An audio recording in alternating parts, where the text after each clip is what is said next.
बिस्मिल्लाहिर्रहमानिर्रहीम। अस्सलाम वालेकुम। सबक नंबर 9 मेजर तुफ़ैल मोहम्मद शहीद, सफ़ा नंबर 33, सवाल नंबर 2। सबक के हवाले से दुरुस्त जवाब पर टिक का निशान लगाएं। अलिफ। मेजर तुफ़ैल मोहम्मद फ़ौज से वाबस्ता हुए 1942 में, 1943 में, 1945 में, 1941 में। टिक 1943 में। बे। मेजर तुफ़ैल मोहम्मद को किस महाज पर तैनात किया गया? लक्ष्मीपुर, बरकी, चुविंडा, हडियारा। टिक लक्ष्मीपुर।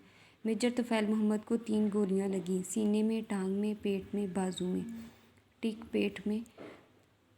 दुश्मन की फ़ौज ने कब्ज़ा कर रखा था, मैदान पर, नहर पर, दरिया पर, टीले पर।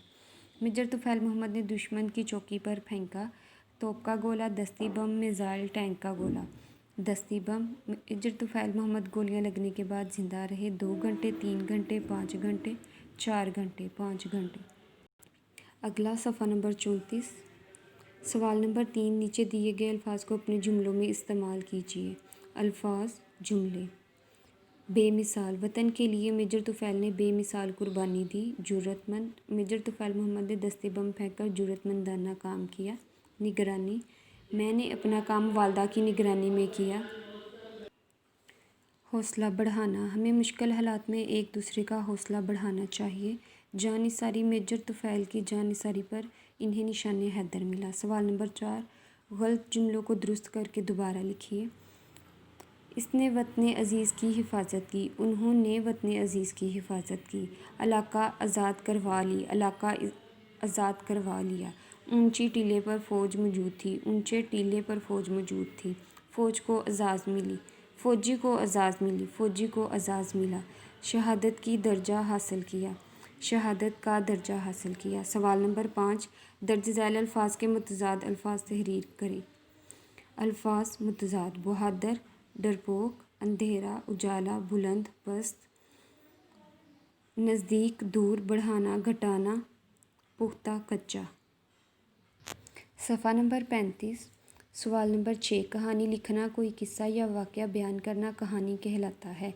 ये वाक़या हकीकी भी हो सकता है और फ़र्ज़ी भी। कहानी में वाक़या तरतीबवार बयान किया जाता है। कहानी एक या एक से ज़ायद किरदारों पर मुश्तमिल होती है। हर कहानी का उन्वान इसके मौज़ू के मुताबिक होता है। कहानी के आगाज़ में तजस्सुस और इख्तिताम में कोई नतीजा पाया जाता है। दर्ज झैल उन्वानात में से अपनी पसंद के किसी एक उन्वान पर कहानी तहरीर कीजिए। पहला उन्वान सच की जीत, दूसरा मेहनत में अज़मत, तीसरा इत्तेफ़ाक में बरकत। स्टूडेंट्स, आपने इत्तेफ़ाक में बरकत पिछली क्लास में भी की हुई है। चाहे तो इस पर कहानी लिखें या कोई भी मज़मून जो आपको अच्छा लगे। ये कहानी आपने ख़ुद से लिखनी है। सवाल नंबर 7। बच्चे सोचकर बताएं कि ये वाक़या पढ़ने के बाद वो क्या महसूस कर रहे हैं। जो अभी इस सबक में हमने मेजर तुफ़ैल का पढ़ा है उस वाक़े के बारे में पूछा जा रहा है। मैं सोच रहा हूँ या रही हूँ कि हमें भी मेजर तुफ़ैल मोहम्मद की तरह वतन की खातर अपनी जान का नजराना पेश करने में डरना नहीं चाहिए। हर शख्स को अपने वतन से मोहब्बत होती है। हर शख्स वतन के लिए हर किस्म की कुर्बानी देने को तैयार रहता है। हम भी अपने वतन के लिए कुर्बानी देने को तैयार रहेंगे। सफ़ा नंबर 34 और 35 को किताब पर हल करें और याद करें और इन उन्वान में से कोई एक कहानी अपनी कापी पर लिखें और याद करें। पैराग्राफ। टेलीविज़न के फ़ायदे और नुकसानात। टेलीविज़न मौजूदा दौर की बड़ी इजादों में से एक है। पहले हम रेडियो से ख़बरें आवाज़ की सूरत में सुनते थे, जबकि टेलीविज़न से हम आवाज़ के साथ साथ तस्वीर भी देख सकते हैं। कोई भी इजाद अच्छी या बुरी नहीं होती, बल्कि ये हम लोग हैं जो इसको बुरा बना देते हैं। किसी भी चीज़ की ज़्यादती नुकसानदेह होती है। अगर हम इसके अच्छे पहलुओं को देखें तो ये इजाद बहुत ही फ़ायदेमंद है। अगर हम इसके साथ ज़्यादती करेंगे तो फिर इसके नुकसानात भी हैं। फ़वाइद। टीवी दीनी और इखलाकी तरबियत का बेहतरीन ज़रिया है। कुरान पाक की तिलावत और इस्लामी प्रोग्राम भी पेश किए जाते हैं, जिससे इंसान की ज़हनी और जिस्मानी तरबियत भी होती है। इस पर हर घंटे के बाद ताज़ा ख़बरें पेश की जाती हैं। मुल्की और गैर मुल्की ख़बरें घर बैठे सुनी जा सकती हैं। मौसम का हाल भी मालूम किया जा सकता है।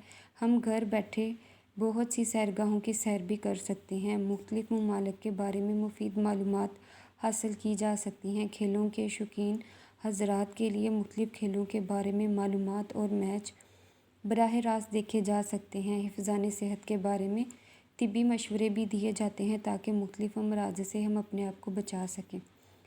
نقصانات: ٹی وی دیکھنے کے کچھ نقصانات بھی ہیں جو اس کے غلط استعمال کی وجہ سے ہیں۔ اس کا ایک منفی پہلو یہ بھی ہے کہ طلباء و طالبات کا نہایت قیمتی وقت ضائع ہوتا ہے۔ ٹی وی پر اکثر ایسے پروگرام لگے رہتے ہیں جن کی وجہ سے طلباء اپنی پڑھائی پر پوری توجہ نہیں دے پاتے۔ مسلسل ٹی وی دیکھنے سے نظر کمزور ہو جاتی ہے اور سر میں درد رہتا ہے۔ مختلف ڈراموں اور فلموں میں کچھ ایسے مناظر پیش کیے جاتے ہیں جن سے مار داڑ اور جرائم کا رجحان پروان چڑھتا ہے۔ اسٹوڈنٹ پیراگراف: ٹیلی ویژن کے فائدے اور نقصانات اپنی کاپی پر لکھیں اور یاد کریں۔